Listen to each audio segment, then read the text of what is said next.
Halo guys, welcome back to my YouTube channel. Jumpa lagi dengan saya. Kali ini kita akan bahas obat Maxtril, obat batuk berdahak dan juga obat batuk kering ya teman-teman. Nah, bagaimana pembahasannya? Simak ya teman-teman. Jadi teman-teman, Maxtril ini merupakan obat warung ya teman-teman. Teman-teman bisa temukan di toko-toko, contohnya di Indomaret atau Alfamidi, Alfamart ya teman-teman. Mengandung dextromethorphan HBr, guanifesin, dextropenamin maleat. Jadi obat ini digunakan untuk meredakan batuk tenggorokan gatal ya teman-teman. Jadi satu papan ini berisi 4 tablet. Untuk cara penggunaannya di sini teman-teman.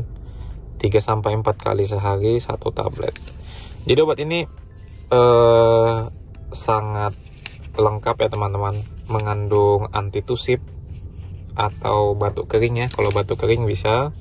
Kemudian juga sebagai ekspektoran ya, guanifesin ya, sebagai ekspektoran atau pengencer dahak. Jadi juga teman-teman batuk berdahak atau batuk kering ini sangat cocok digunakan.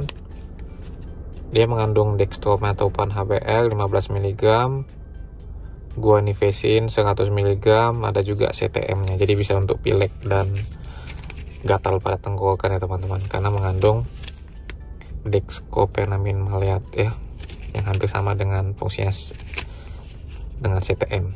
Harganya cukup terjangkau, 3.500. Jadi teman-teman bisa beli 2 papan ya, sekitar 7.000 jika 2 papan. Gunakan 3 kali sehari. 3 kali sehari. Jika keluhan tidak ada lagi, sebaiknya tidak digunakan ya teman-teman. Tetapi jika batuk berdahaknya disertai demam, teman-teman harus kombinasikan dengan obat demam, karena obat ini tidak mengandung paracetamol. Jadi harus teman-teman beli obat paracetamolnya terpisah kalau ada demam. Dan jika berlanjut di atas 3 hari, teman-teman sebaiknya berkonsultasi dengan dokter. Bisa jadi ada suatu infeksi ya teman-teman. Kalau ada infeksi bakteri, sebaiknya konsumsi obat antibiotik. Oke teman-teman, semoga bisa membantu. Salam sehat.